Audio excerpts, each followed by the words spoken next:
આ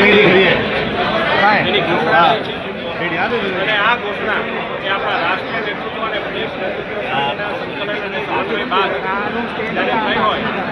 ત્યારે વડોદરા જિલ્લા માટે ખૂબ ગર્વની વાત છે કે આપણે જિલ્લાની અંદર પદાધિકારીશ્રીઓની ટીમમાં માન્ય રસિકભાઈ પ્રજાપતિ અને મોરચાની અંદર યુવા મોરચાની ટીમમાં અધ્યક્ષ તરીકે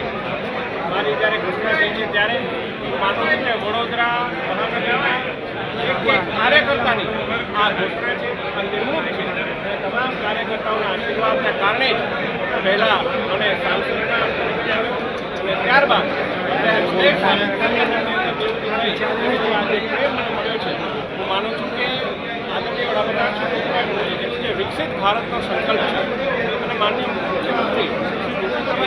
અને માન્ય પ્રદેશ અધ્યક્ષ શ્રી જગદીશ વિશ્વકર્માજી સાથે મળી અને વિકસિત ગુજરાતથી વિકસિત ભારતનો જે સતત અવિરત પ્રયાસ કરી રહ્યા છે ત્યારે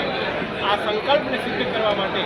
પાર્ટીના એક યુવા સૈનિક સાથે એક સૈનિક બની અને હું પ્રામાણિક પ્રયત્ન કરીશ એ બાબતની હું ખાતરી આપું છું. અને ફરી એકવાર વડોદરા મહાનગરના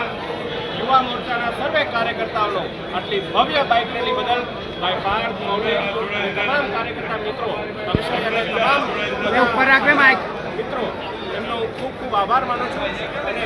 આપણા સંગઠનના અધ્યક્ષ ડૉક્ટર જયપ્રકાશ સોનીજી, તમામ માન્ય ધારાસભ્યશ્રીઓ અને તમામ કોર્પોરેશનના પદાધિકારીઓ, તમામ સિવાયના પાર્ટ અને સંગઠનના